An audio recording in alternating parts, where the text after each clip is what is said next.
भगवान महावीर ने दो प्रकार के धर्म फरमाए हैं, एक अणगार धर्म और एक आगार धर्म।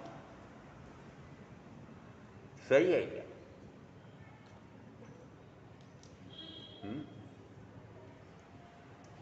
क्या धर्म के प्रकार हो सकते हैं? वत्थु सहाओ धम्मो खमादि भाव विदस धम्मो रणचंचल धम्मो जीवाणम रक्षण धम्मो। वस्तु का स्वभाव ही उसका धर्म है। स्वभाव क्या?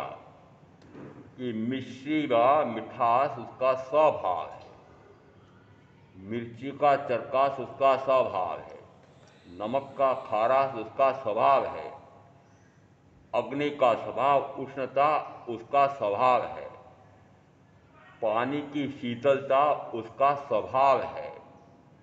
और क्या वह स्वभाव कभी नष्ट हो जाता है, क्षीण हो जाता है? यदि शीतल स्वभावी पानी ने उष्ण स्वभावी आग के साथ गलती से संपर्क कर लिया और संपर्क करने से वह शीतल स्वभावी पानी उष्ण रूप हो गया, यदि वह पानी उंगली पर गिर जाए तो फफोला कर देता है, तो पानी का स्वभाव फफोला करना कैसे हो सकता है? वह क्यों हो गया ऐसा कि पानी अपने स्वभाव को छोड़ करके अन्य वैभाविक परिणमन हो जाए, ऐसे उस अग्नि से संसर्ग संपर्क कर लेता है और ऐसा करते सी उस रूप हो जाता है। उस रूप यानी किस रूप हो गया? और वह शीतल स्वभावी पानी उष्ण स्वभाव वाला हो गया। तो उष्ण स्वभाव है, उष्णता स्वभाव है।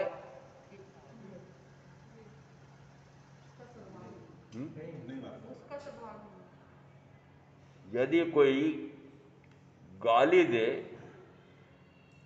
तो क्रोध में आग बबूला हो जाते हैं, उस समय भ्रकुटी तन जाती है, आंखें लाल हो जाती है और सारे अंगों में ऐसा तीव्र क्रोध झलकता है कि जैसे अभी सामने वाले को ये धड़ाधड़ मारेगा। उस समय वह क्रोध क्या उसका स्वभाव हो गया? उस समय कैसा है? उस समय क्रोध में आग बबूला हो रहा है, तो उस समय कैसा है? उस समय तो विवाह में गया, विवाह में गया तो है। यदि शीतल स्वभावी पानी उष्ण स्वभावी अग्नि के साथ चला भी गया और वह स्वयं उष्ण स्वभाव का हो गया है क्या? क्या उसका स्वभाव मिट गया? अब वह उष्ण स्वभावी पानी है, तो फिर शीतलता तो समाप्त हो गई। तो उस पानी की शीतलता समाप्त हुई क्या? उस अंगारा जिससे उस पानी को उष्ण किया गया था, यदि उस उष्ण स्वभाव में हो गया, माने वह गर्म पानी यदि उस अंगारे पर डाला जाए तो वह अंगारा बुझ जाता है। किसके बल पर बुझा? किसके कारण बुझा? शीतलता के कारण से। इसका अर्थ है कि बाह्य से ऐसा लग रहा है यह तो एकदम उष्ण स्वभावी हो गया है, परंतु क्या उसका शीतल स्वभाव लेश मात्र भी प्रभावित हुआ? नहीं। क्यों? क्योंकि स्वभाव एक अंश में भी घटता नहीं है, बढ़ता नहीं। स्वभाव एक समय भी घटता नहीं है, बढ़ता नहीं है। स्वभाव में रहते हो कि स्वभाव को छोड़ करके पर पदार्थ के कारण से, पर कर्म के कारण से निरंतर विभाव में रह रहे हो? अब अपना हिसाब लगाओ। स्वभाव में स्थिर हो रहे हो कि निरंतर विभाव ही विभाव में रमण हो रहा है? खोजो। और विभाव में रहते रहते कितना काल हो गया? यदि यह कहा जाए कि अनंत काल से मैं आत्मा निरंतर विभाव ही विभाव में रहा, तो मुझे लगता है स्वभाव तो कोई वस्तु है ही नहीं। यदि है तो अनंत काल से मैं वैभाविक परिणमन क्यों कर रहा हूं? और उस समय वह वैभाविक लगता ही नहीं था, वही सहज लगता था, वही स्वभाव लगता था। और अब मनुष्य भाव में आए हैं तो एक तो अमूल्य रत्न चिंतामणि जैसा मनुष्य भाव है, दूसरा परम वीतरागी तीर्थंकर केवली की वाणी है और सदगुरु के वचनों का बल है। तब कैसा लग रहा है? तब स्वभाव में आ रहे हो।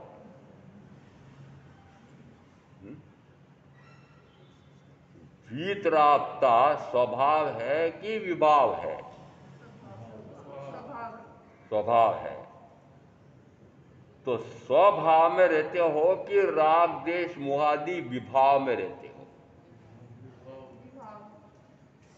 बड़े ज्ञानी हो गए,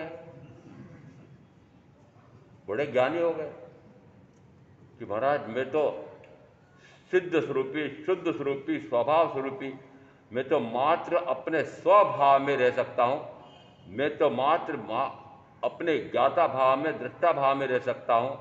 मैं तो मात्र अपने ही उस परम सुख में ही मग्न रह सकता हूं। रहते हो?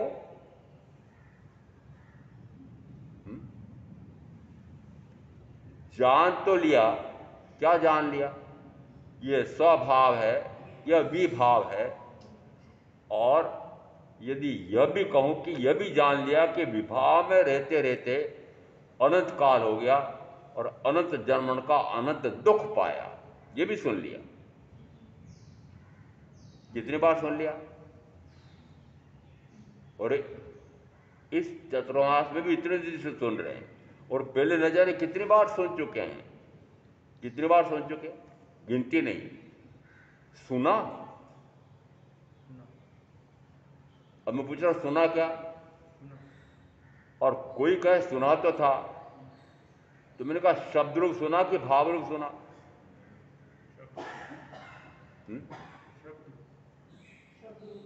अरे कान में तो परम वितरागी तीर्थंकर की वाणी भी शब्द रूप पड़ रही है। क्या वो कोरा शब्द है? नहीं, वो कोरा शब्द है क्या? उस शब्द के साथ क्या उन तीर्थंकर का भाव नहीं जुड़ा हुआ है? और वे शब्द बोलते हैं कि भाव बोलते हैं? तो भाव तो बोला नहीं जा सकता है, भाव स्वभाव तो व्यक्त नहीं हो सकता है। स्वभाव व्यक्त नहीं हो सकता है, अनुभव में आ सकता है। जो अनुभव गम्य है उसका तो अनुभव करते नहीं। और जो मेरा विभाव है क्रोधादि शुभाशुभ आदि, उसको आपने अपना स्वभाव मान लिया है।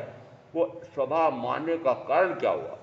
कि अनंत काल से मैं विभाव ही विभाव में रहा, इस कारण से मुझे लगा कि यही स्वभाव है।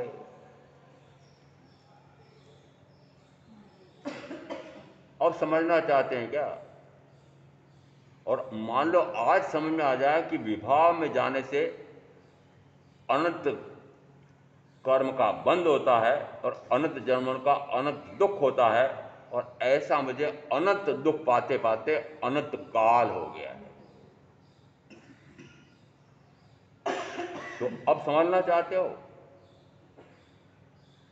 अब समझना चाहते हो क्या? जी, समझना चाहते हो?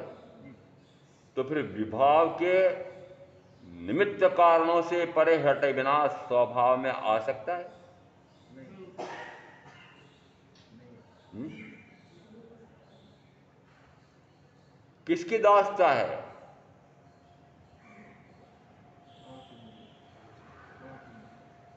और ये आज कहा जाता है कि भारतवर्ष उन अंग्रेजों की दास्ता से मुक्त हो गया। हो गया हो गया। क्या 15 अगस्त को मुक्त हो गया? अरे 15 अगस्त को भारत आजाद हो गया? हो गया। हाँ ना तो बोलो कोई। हो गया। हो गया क्या? नहीं, नहीं। गवर्नर जनरल कौन होगा, प्रांतों में गवर्नर कौन होगा, शासक कौन होगा? कि शासक है इंग्लैंड के महारानी, और इंग्लैंड के महारानी ने अभी भी आपको चंगुल में फंसा रखा है कि राज्य तो मैं करूंगी और मेरे जो प्रतिनिधि हैं ये तुम्हारा राज्य, तुम्हारे ऊपर राज्य करेंगे। तो बताओ 15 अगस्त के दिन मुक्त हुए थे? हम्म? अरे मुक्त हुए क्या? हाँ ना करो, सीधी बात करो। हम्म? अरे वह तो बाहर की बात हो रही है। क्या आपने इस शरीर की दास्ता छोड़ दी? शरीर की दास्ता छूट गई क्या? नहीं। अरे शरीर के दास हो कि स्वामी हो? हम्म? इन 5 इंद्रियों की दास्ता है कि 5 इंद्रियों पर स्वामित्व है? दास्ता से मुक्त होने का दिवस है। कहाँ मुक्त होने का दिवस आया? और दास्ता से मुक्त होने का यह चातुर्मास है। कहाँ दास्ता से मुक्त होना चाह रहे हो? दास्ता में रहना चाहते हो, क्योंकि दास्ता में रहेंगे तो इंद्रिय विषयों का भोग मिलेगा। पति पत्नी का और पत्नी पति की दास हुए बिना क्या इंद्रिय विषयों का भोग मिल सकता है? नहीं। मिल सकता है क्या? और आपको क्या चाहिए? इंद्रिय विषयों के भोग का सुख चाहिए, बोलो तो नहीं चाहिए। कोई बोले नहीं चाहिए तो मान लूंगा, और कोई नहीं बोले तो मुझे लगता है हाँ आपको 5 इंद्रियों का सुख चाहिए। और 5 इंद्रियों का सुख मिलेगा तो निश्चित रूप से किसी न किसी की दास्ता से मिलेगा। तो फिर पति पत्नी की, पत्नी पति का दास हो जाएगा, इंद्रियों का दास हो जाएगा। क्या इंद्रियों की दास्ता से मुक्त होना चाहते हो? और आज आजादी का दिवस है इसलिए पूछ रहा हूं। इंद्रियों की दास्ता से मुक्त होना चाहते हो? शरीर की दास्ता से छूटना चाहते हो? शरीर की दास्ता छूटे तो इंद्रियों की दास्ता छूटे, इंद्रियों की दास्ता छूटे तो पति की दास्ता से मुक्त हो जाए, पत्नी की दास्ता से मुक्त हो जाए, तो फिर धन की दास्ता से मुक्त हो जाए, फिर वैभव की दास्ता से मुक्त हो जाए, फिर सबसे मुक्त हो जाए, स्व में हो जाए।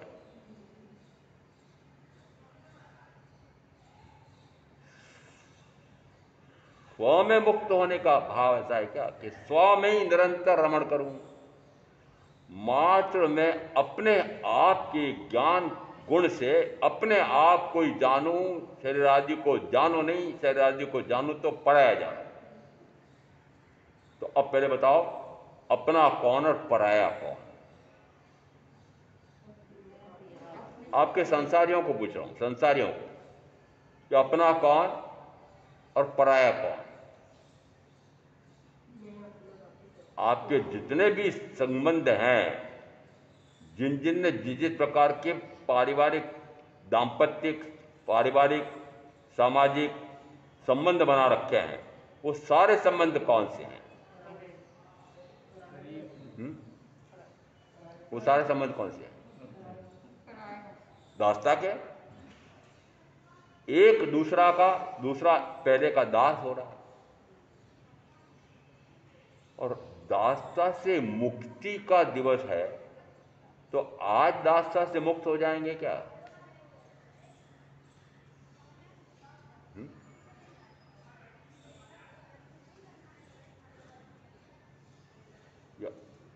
अशोक विहार के दोनों पति पत्नी एक साथ आए। अब एक साथ आए तो फिर यहां से अलग अलग होके जाओगे?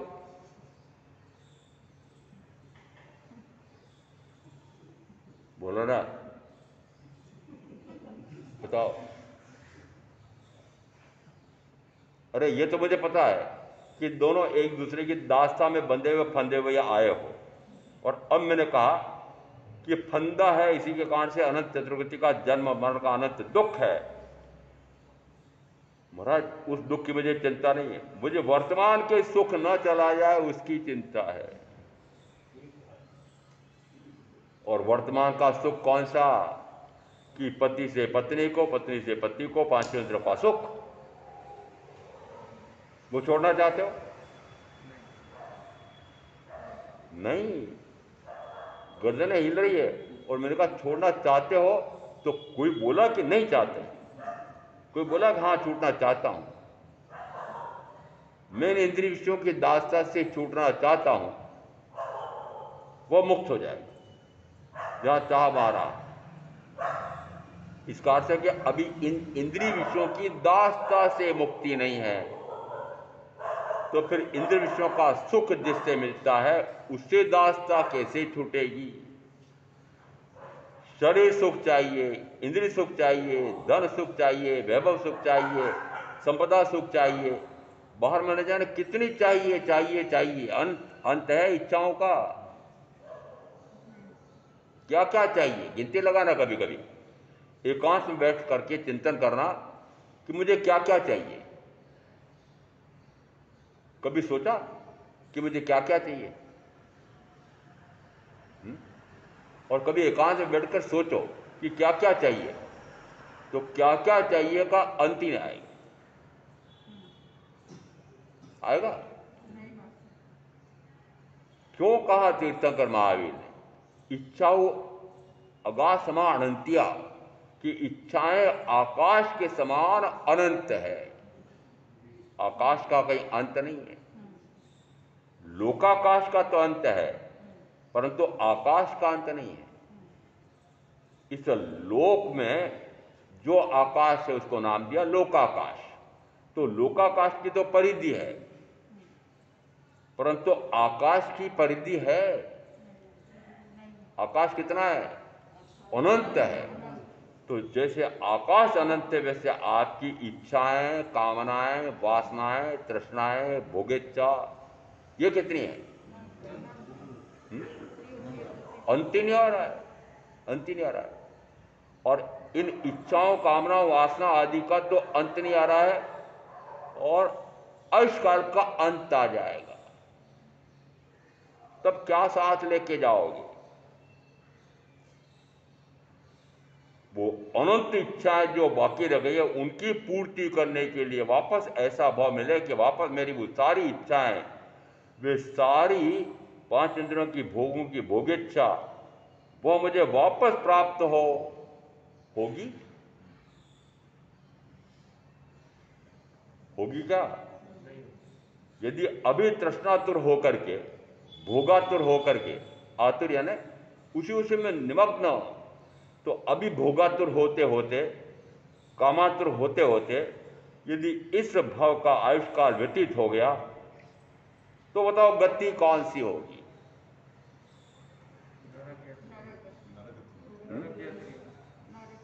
हाँ? जोर से बोलो ना जरा, पहले अपने को सुनाते हुए बोलो, फिर जीवन साथी को सुनाओ, और फिर सारे सभासदों को सुनाओ।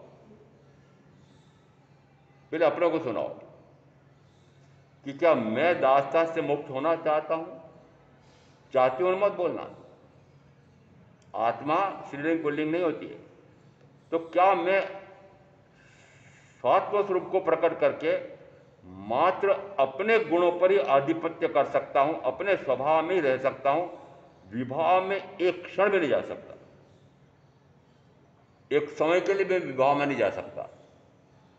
और विभाव में जाना यदि हो रहा है, ये तो आपके अनुभव में आ रहा, मुझे बस समझ में ना आ रहा कि विभाव में जा रहे हो। कब से जा रहे हो? कि अनादि से जा रहे हो।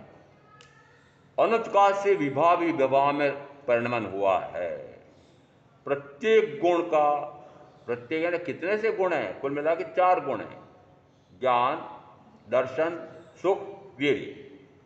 तो ज्ञान गुण से किसको जाना? अब अभी के हिसाब से लगा लो तो फिर पूर्व का लग जाएगा कि ज्ञान गुण से इस शरीर को अपना जाना। तो अपना जाना तो अपने रूप देखा, तो फिर अपने रूप माना, फिर इसी में रमा। तो दास्ता किसकी हुई? शरीर की हुई। शरीर के साथ जुड़ी 5 इंद्रियों की हुई, और इन 5 इंद्रियों की दास्ता हुई। तो फिर सारे इन 5 इंद्रियों के सुख देने वाले से दास्ता हुई। और दास्ता का कोई अंत आएगा?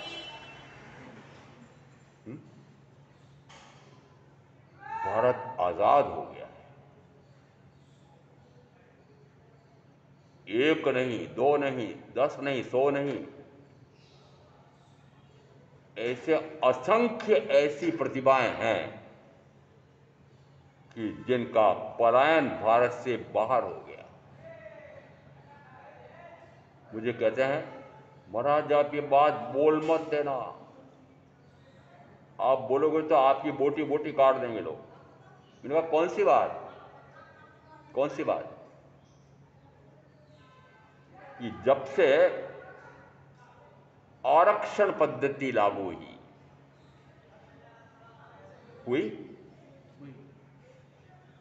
किसको आरक्षण किया गया?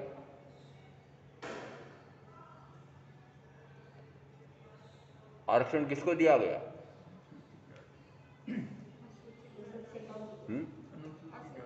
जगजीवन राम।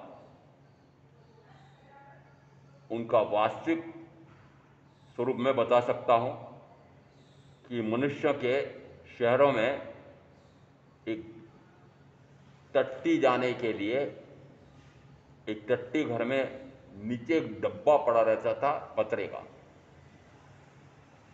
याद है वो? याद है? और जगजीवन राम उस डब्बे को कंधे पर, माथे पर उठा करके और ले जा करके कहीं डालता था। ओहो, इन दीनहीनों को इन सबल मनुष्यों ने इस प्रकार से दास बना रखा है। और इसकी दासता ने इस भाव नहीं, न जाने कितने प्रकार के ऐसे दास बना रखे हैं। और अब यदि 15 अगस्त आया है तो फिर ये दासता से मुक्त होने चाहिए। तो दासता से मुक्त होते से फिर वास्तव में एक तो अंग्रेजों की दासता से मुक्ति हुई है, और उसके बाद में फिर अंग्रेजों की तुलना में भारतवासियों पर दासता।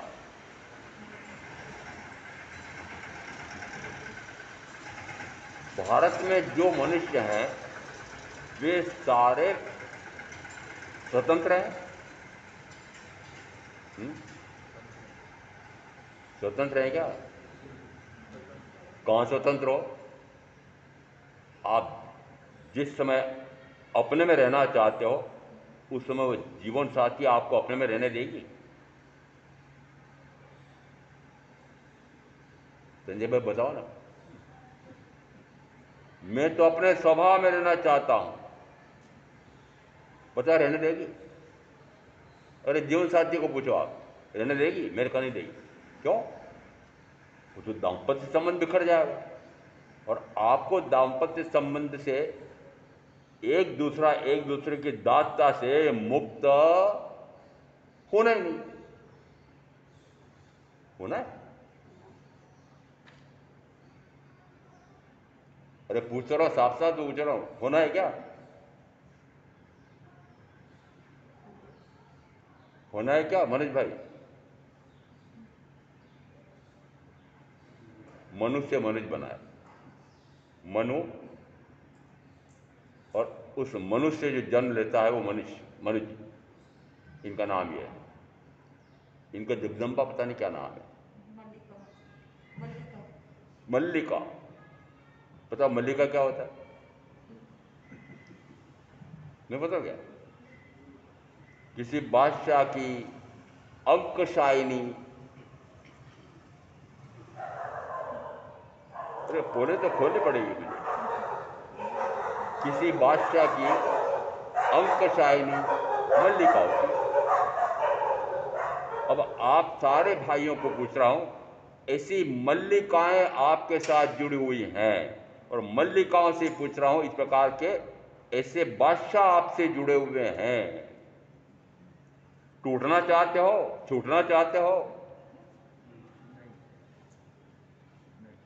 कोई तो हाँ बोलो। छूटना चाहते हो? दासता से मुक्ति चाहते हो ना? आज भारत आजाद हुआ था ना, तो फिर अपने आप को पूछो कि मैं आजाद हुई क्या, मैं आजाद हुआ क्या?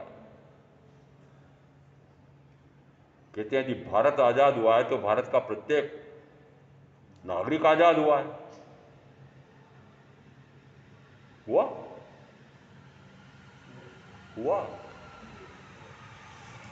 जिस समय आरक्षण दिया गया था कि ये इस प्रकार के दबे कुचले लोग पूर्व के काल से गिनो तो पता नहीं कितने काल से, और इस भाव में भी कि जब से जन्मे हैं तब से निरंतर ये अभिजात्य वर्ग के दास हो रहे हैं।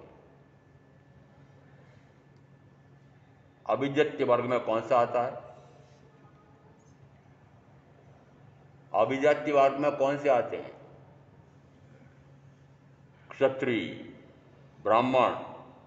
अब किसी युग में क्षत्रिय पहले आता था, ब्राह्मण बाद में आता था, किसी युग में ब्राह्मण पहले आता था, क्षत्रिय बाद में आता था। अभी उत्तर पुतर तो हुई है, परंतु अपेक्षा से हमारे यहाँ आता है पहले क्षत्रिय, फिर ब्राह्मण, फिर वैश्य। ये तीन उच्च, ये तीन कैसे हैं? उच्च हैं। उच्च क्यों हैं? कि इनकी सेवा में रहने वाले फिर वापस कितने, कि लाखों करोड़ों इनकी सेवा में रहने वाले हैं। तो एक सेवक हुआ, एक स्वामी हुआ, एक सेवक हुआ, एक स्वामी हुआ। तो फिर जिस समय आरक्षण पद्धति लागू की गई, उन्होंने कहा ये कब तक सेवक दास बने रहेंगे, ये कब तक दास बने रहेंगे? तो दासता से मुक्त करने के लिए फिर आरक्षण दिया। यह आरक्षण कब दिया गया था? अरे वर्ष बताओ ना। 52, ये कब दिया गया था? पूर्णतः स्वतंत्रता में नहीं मिली थी 26 जनवरी, उसके बाद की बात कर रहा हूं। उसके बाद भी यदि उनको फिर इस प्रकार की दासता से मुक्त करके और उनको भी अभिजात्य वर्ग के समान रखा, तो फिर अभिजात्य वर्ग और वे समान हो गए, असमानता मिट गई। हो सकता है असमानता दूसरी अपेक्षा से बढ़ गई। मात्र मुझे समझाने के लिए कहना है, जिस समय आरक्षण दिया गया था उस समय जगजीवन राम, आरक्षण के कारण गिन लो चाहे कैसे भी गिन लो, बढ़ते बढ़ते राजनीति में उप प्रधानमंत्री, ठीक है, हुए कि नहीं? उप प्रधानमंत्री और प्रधानमंत्री बन जाओ, इस प्रकार की लालसा भी पड़ी हुई थी। लालसा तो पड़ी हुई थी पर पूरी नहीं हुई। तो वो जो इच्छा थी वो पूरी नहीं हुई, तो बताओ मृत्यु के समय वो इच्छा साथ में गई होगी कि नहीं गई? आपके आपके जो आप इच्छाएं कर रहे हैं, जो जो कामना वासना तृष्णा आशा अपेक्षा कर रहे हैं, सारी पूरी हो जाएंगी? हो सकती है। फिर वो रह जाएगी, उनका क्या होगा? अगले भाव में हो जाएगी, उससे अगले भाव में हो जाएगी, उससे अगले भाव में हो जाएगी, हो सकती है किसी भाव में। इसका अर्थ है कि अनादि से मैं हूं, अनादि से मेरे साथ शरीर जुड़ा हुआ है। तो शरीर है तो अनादि से, चाहे एक इंद्रिय वाला, चाहे 2, 3, 4, 5 वाला तिर्यंत, चाहे नारकी, चाहे मनुष्य, चाहे देवता, जिस जिस गति जाति योनि में गया होऊंगा, उस समय मेरे साथ कोई न कोई इंद्री तो रही थी, और उस इंद्रिय विषय का मैंने चक करके भोग भोगा। मैं अपना बता रहा हूं, चक करके भोग, कोई कसर नहीं रखी। और जिस समय मनुष्य भाव में आया, उस समय पांचों इंद्रियां परिपूर्ण, शरीर से भी स्वस्थ निरोगी और बुद्धि से भी गजब का। इस कारण से खूब उस बुद्धि का उपयोग करके, खूब इन 5 इंद्रियों का भोग बटोर करके, और आकंठ 5 इंद्रियों के भोगों में कितने वर्षों तक डूबा रहा। आप तो नहीं ना? अरे आप तो नहीं डूबे रहे। मैंने अपना तो खोल दिया, आपकी तो खोलूं? अरे मैं तो फिर भी चेत गया, देर से चेता तब भी। आप चेतना चाहते हो? क्या इस शरीर की दासता, क्या इन इंद्रिय विषयों की दासता, क्या पति से या पत्नी की दासता से मुक्त होना चाहते हो? आजादी का दिवस मनाना है, 15 अगस्त मनाना है।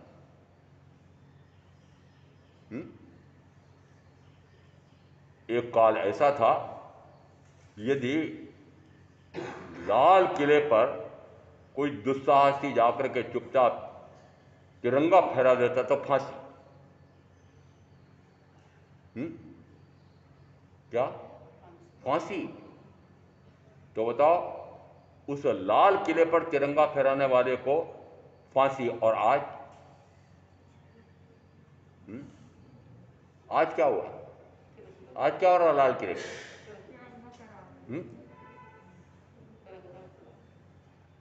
तब भी कह रहा हूं मैं, उस दिन पूर्णता नहीं हुई थी।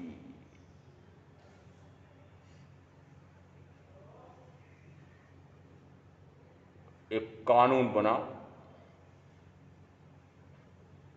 इंग्लैंड की महारानी ने संसद में बैठ करके एक अधिनियम पारित किया, भारतीय स्वतंत्रता अधिनियम 1947। वो तो अंग्रेजी में पास हुआ ना, तो अंग्रेजी में तो क्या कहा जाएगा? Indian independence act 1947। अब मुझे अंग्रेजी बोलना नहीं थी, आपको मुझसे बुलवानी पड़ी ना, समझ ही नहीं आ रहा था। तो क्या उस दिन आधी रात को, आधी रात, हमारे यहां दिन कब शुरू माना जाता है? सूर्योदय पर। अंग्रेजों के यहां पर सूर्योदय पर, अंग्रेजों के यहां पर भी सूर्योदय पे दिन शुरू होता है। तो अंग्रेजों ने क्या किया कि 15 अगस्त के सूर्योदय पर इस भारत को आजाद कर दिया जाएगा। परंतु उस समय ये काल गणना की अपेक्षा से भारत में आधी रात थी। तो काली अंधेरी रात में सत्ता का परिवर्तन हो रहा है। अरे आधी रात में क्यों? अंधेरे में क्यों? खुले में क्यों नहीं? तो वहां पर भी दास था। कौन सी दास था? कि अंग्रेजों के यहां पर जिस समय सूर्योदय होता है, उस समय आपको आजाद किया जाएगा, और उस समय यहां आधी रात है। समझ में आया? उनके यहाँ 15 अगस्त कब लग रहा है? सुबह लग रहा है। हमारे यहाँ 15 अगस्त कब लगा? आधी रात। तो फिर जवाहरलाल नेहरू को प्रधानमंत्री का पद मिला। गवर्नर जनरल कौन रहा?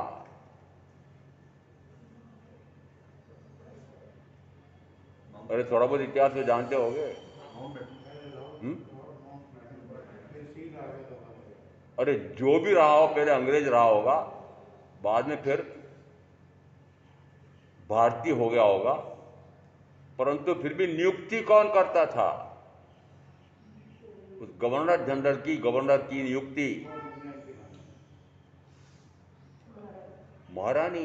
तो दासता से मुक्त हुए कि हमारा सबसे बड़ा उच्चतम पदाधिकारी वो भी इंग्लैंड की महारानी का दास है, तो फिर हम क्या हुए? हम तो दासानुदास हुए। तो आजादी हुई उस दिन? नहीं हुई, नहीं दी उन्होंने। क्यों नहीं दी? उन्होंने कहा ये इस योग्य है, ऐसा सिद्ध हो जाएगा तब देंगे। ये इस योग्य हो जाए कि अब ये अपना राज्य स्वतः चला सकते हैं तो हम इनको आजादी देंगे, नहीं तो नहीं देंगे। तो अपना राज्य हम स्वयं चला सकते हैं, ऐसा सिद्ध करने के लिए फिर एक संविधान सभा बनी। पूरे भारतवर्ष के नामांकित प्रतिनिधि उसके सभासद थे और उन सारे सभासदों ने मिल करके एक संविधान का निर्माण किया। और उस संविधान में लिखा, उस संविधान कि जिस अधिनियम से हमको स्वतंत्रता मिली थी, हम उस अधिनियम को अपस्त करते हैं। संविधान पूरा होते होते अंतिम में क्या लिखा गया कि अब हम भारतीय स्वतंत्रता अधिनियम 1947 को निरस्त करते हैं, अपस्त करते हैं। और जिसके कारण से मुझे आज़ादी मिली है उसी को ठोकर मार रहा हूं। क्या तेरी आवश्यकता है? किसकी? 1947 के अधिनियम से मैं स्वतंत्रता प्राप्त कर रहा हूं और फिर मैंने उसको भी ठोकर मार दी। क्यों? क्यों? मैं अब स्वयं स्वतंत्र हो गया, स्वयं स्वतंत्र हो गया। तो स्वयं स्वतंत्र होने में कितना काल लगा? 15 अगस्त 47 से लगा करके 26 जनवरी 1950। क्या सिद्ध करने के लिए? क्या सिद्ध करने के लिए? बताओ, तुम स्वयं अपना संचालन, राज्य संचालन कर सकते हो क्या? तो फिर संविधान निर्माण करके हमने सिद्ध किया कि अब हम इस संविधान के अनुसार अपना राज्य स्वयं संचालित करेंगे। और तब वे हमको स्वतंत्रता दे या ना दे, हमने स्वयं अपने उस संविधान में अब भारतीय गणतंत्र किसी का अधीन नहीं रहेगा, किसी की गुलामी नहीं करेगा। यह भारतीय गणराज्य अपने आप में एक स्वतंत्र पृथक गणराज्य होगा। घोषित किया, घोषित करके पूरे संसार के सारे विश्व के देशों को बता दिया कि हम स्वतंत्र हैं, हम किसी का अधीनता नहीं है। तो वह अधीनता तो मिट गई, वह पराधीनता तो मिट गई, परंतु अपने आप से पूछो, मुझे उस आजादी से कोई मतलब नहीं है। क्या आत्मा इस शरीर की दासता से मुक्त हुआ?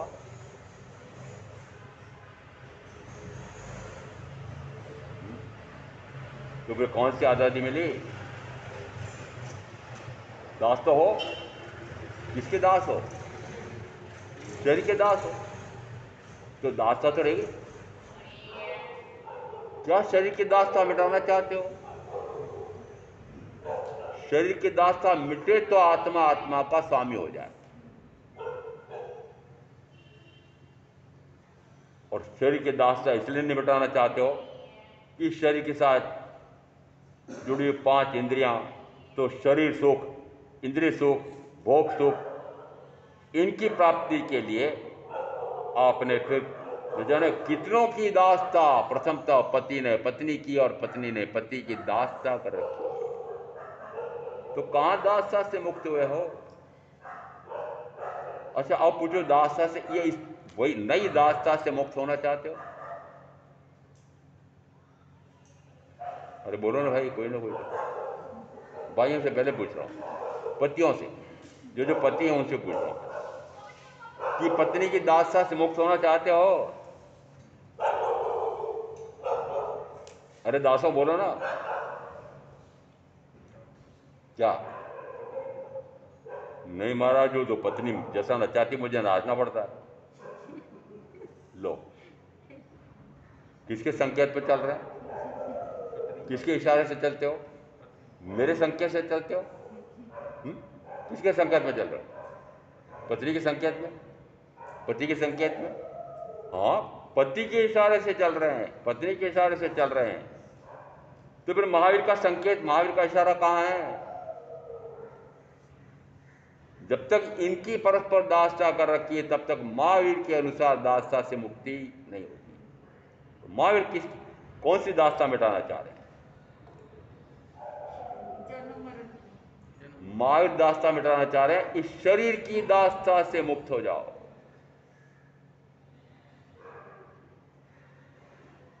बड़ा शरीर की दासता नहीं करेंगे, इंद्रियों का भोग कैसे मिलेगा? आपको क्या चाहिए? साफ साफ पूछ रहा हूं आज मैं कि आपको इंद्रिय विषयों का भोग चाहिए कि नहीं चाहिए? साफ हाँ या ना में उत्तर दो। इंद्रिय विषयों का भोग चाहिए? हाँ ना बोलो ना। नहीं चाहिए तो फिर ये जितने जितने लोग आपको सहायता कर रहे हैं, इंद्रिय विषयों में सहायक बन रहे हैं, उनकी दासता अभी छूट गई, अभी तत्काल भाव करते से ही छूटती है। क्योंकि दासता मात्र भावों से कर रखी है, भावों से कर रखी है।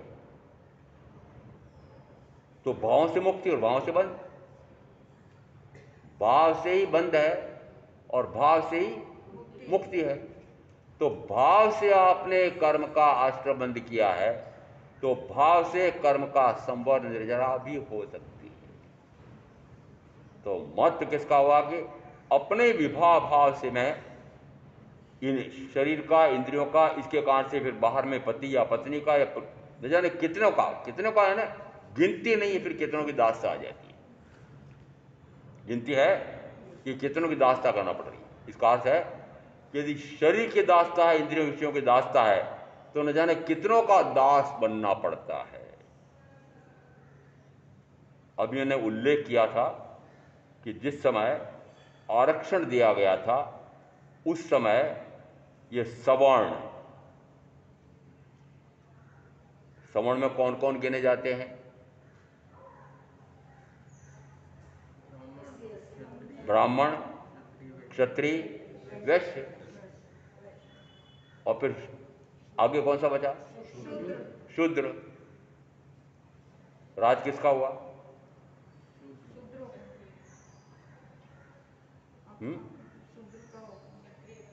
क्यों हुआ? क्यों हुआ? उन शूद्रों ने कहा तुमने हमको हजारों लाखों वर्षों से दास बना रखा है। कितने वर्षों से? यदि वो भगवान की पूजा अर्चना करने के लिए गंगा में जा करके, यमुना में जा करके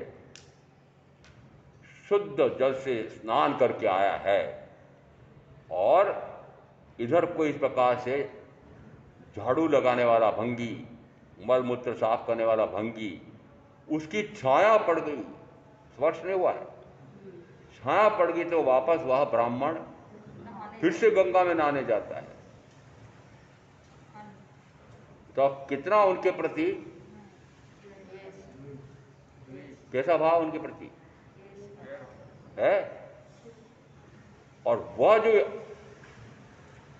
वर्षों का जो भाव था वो अंदर ही अंदर में उगलता गया, अंदर में उबलता गया, बढ़ता गया, और बढ़ते बढ़ते फूटा संविधान में। संविधान में कैसे फूटा? अब हम इन सवर्णों के दास्ता में नहीं रहेंगे। फिर क्या हो गए? सवर्ण हो गए दास, और वे क्या हो गए? स्वामी तो इतिहास की उथल पुथल है, ये तो ऐतिहासिक उथल पुथल है। और अब मैं कह रहा हूं कि जब आरक्षण दिया गया उस समय आरक्षण तो कुछ काल के लिए दिया गया था और कुछ सीमा में दिया गया था, परंतु वो आरक्षण बढ़ते बढ़ते किसी भी प्रकार की सरकार हो, राज्य सरकार हो या केंद्रीय सरकार हो या स्थानीय इस प्रकार से हो, उसमें जिस समय इस प्रकार से ये नीचे जाने वाले शूद्रों को आरक्षण दिया गया, वो आरक्षण दिया गया उसके बाद कितने वर्ष हो गए तो मैं जगजीवन राम के आधार पर गिनता हूं 6 पीढ़ियां हो गई। कितनी? 6 पीढ़ियां हो गई। किसकी? और छठी पीढ़ी और आगे पता नहीं और कितनी, उनको निरंतर इस प्रकार का वरीयता, ज्येष्ठता, ये सारे सुख मिलते ही रहेंगे। और भाई इतनी आर्थिक उन्नति हो गई, सामाजिक उन्नति हो गई, शैक्षणिक उन्नति हो गई, हर तरह से उन्नति हो गई, इतनी उन्नति हो गई है, तो अब तो आरक्षण समाप्त हो जाए। महाराज बोल के देखो सड़क पे जरा, आपका कत्लेआम हो जाए। कहीं सर्वोच्च न्यायालय के किसी निर्णय में ऐसा उल्लेख आ गया तो सर्वोच्च न्यायालय के उस निर्णय के जरा से उल्लेख से पूरे भारतवर्ष में तूफान मचा दिया। क्या क्या तूफान मचा। मुझे याद है 1977 में जिस समय जनता सरकार बनी थी, उस समय मैंने कुछ लेख लिखे थे। उस समय एक लेख याद है अभी भी कि आरक्षण जिस समय दिया जा रहा है उस समय सरकार सत्ता ध्यान में रखे, क्या ध्यान में रखे कि शासकीय कार्य दक्षता में, कार्य क्षमता में किसी प्रकार की कमी न आए। शासकीय कार्य क्षमता, शासन में जो जो व्यक्ति कार्य कर रहे हैं वो वृत्ति से लगा करके बड़े से बड़ा वह सचिव गिन लेना, मुख्य सचिव गिन लेना, वो सारे क्या हैं? सारे सेवक हैं।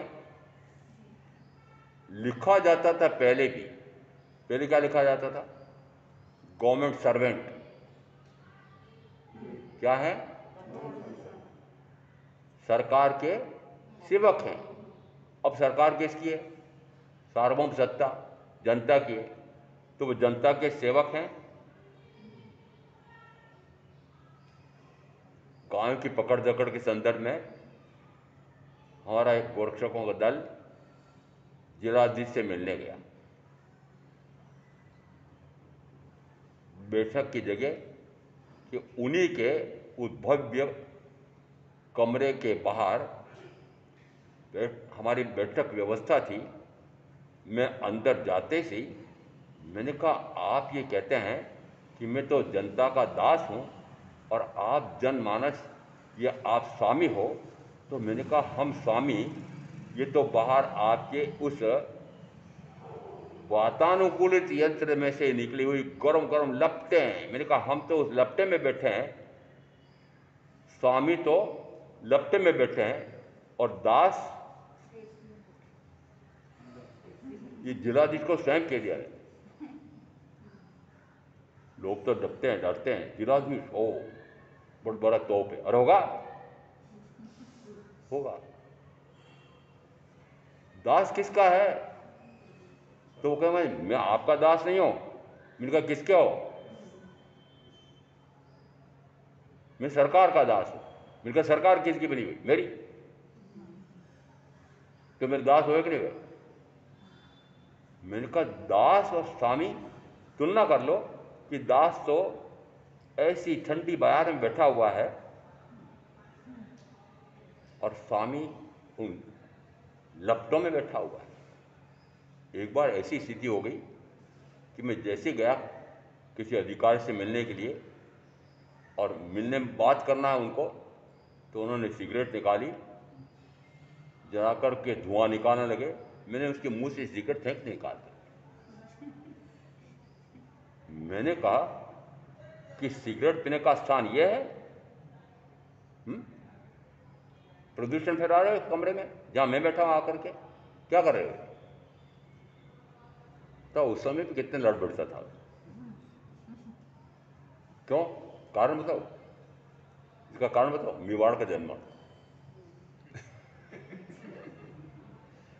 और समझो, मैं मेवाड़ का इसलिए कहता हूं कि जिस समय पूरे भारतवर्ष पर अंग्रेजों का राज अपेक्षा से,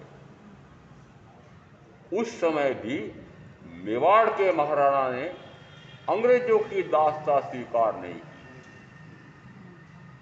मात्र मित्रता की। और उस समय मुझे याद है, एक 3 पैसे, एक आने के 12 पैसे होते हैं, 3 पैसे का एक सिक्का बनाया गोल तांबे का, उस पर लिखा था दोस्ती लंदन, कि हमने लंदन वालों से, लंदन की सरकार से दोस्ती की, अधीनता नहीं। बाकी सबने बाकी सारे राजे रजवाड़ों ने क्या किया? हाँ, दास्ता की। तो फिर मेवाड़ अलग हुआ कि नहीं हुआ? तो मैं फिर अलग हुआ कि नहीं हुआ?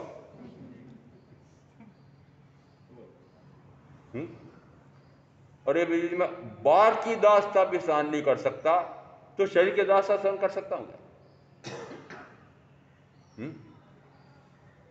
ये शरीर की दास्ता से मुक्ति का उपाय चाहिए। चाहिए क्या? शरीर की दास्ता कहो कि 5 इंद्रियों के भोगों की दास्ता कहो कि उसके कारण से धन की दास्ता कहो कि धन की दास्ता के कारण से फिर न जाने कितने कितने इस प्रकार की विदेशी कंपनियां, उस विदेशी कंपनियों में न जाने कितने इस प्रकार के सवर्ण लोग मात्र भोगों की पूर्ति के लिए धन चाहिए, और वह धन अधिक से अधिक कौन कंपनी दे सकती है, वह उन कंपनियों की दास्ता कर रहे हैं। तो दास्ता से मुक्त कहां हुए? आजाद कहां हुए? दास्ता तो अभी भी चल रही है। तो बाह्य में अभी भी देखा जाए तो वो इस प्रकार की विदेशी कंपनियां, तो आज किसका चल रहा है? किसका चल रहा है? और वह प्रधानमंत्री सबसे सफल है कि जो अधिक से अधिक विदेशी कंपनियों को ला करके यहां बसा है, अधिक से अधिक कर्जा कर करके सरकार चलाए। तुमने कहा अधिक से अधिक कर्जा लेकर के आए, मांगता फिरे पूरे देश में, पूरे विश्व में कटोरा लेकर के, वो प्रधानमंत्री कहो कि वित्त मंत्री कहो। मैंने कहा अरे भारत आजाद हो गया है, ये जो भीख मांग रहे हैं, अभी कौन भीख मांग रहा है? कौन मांग रहा है?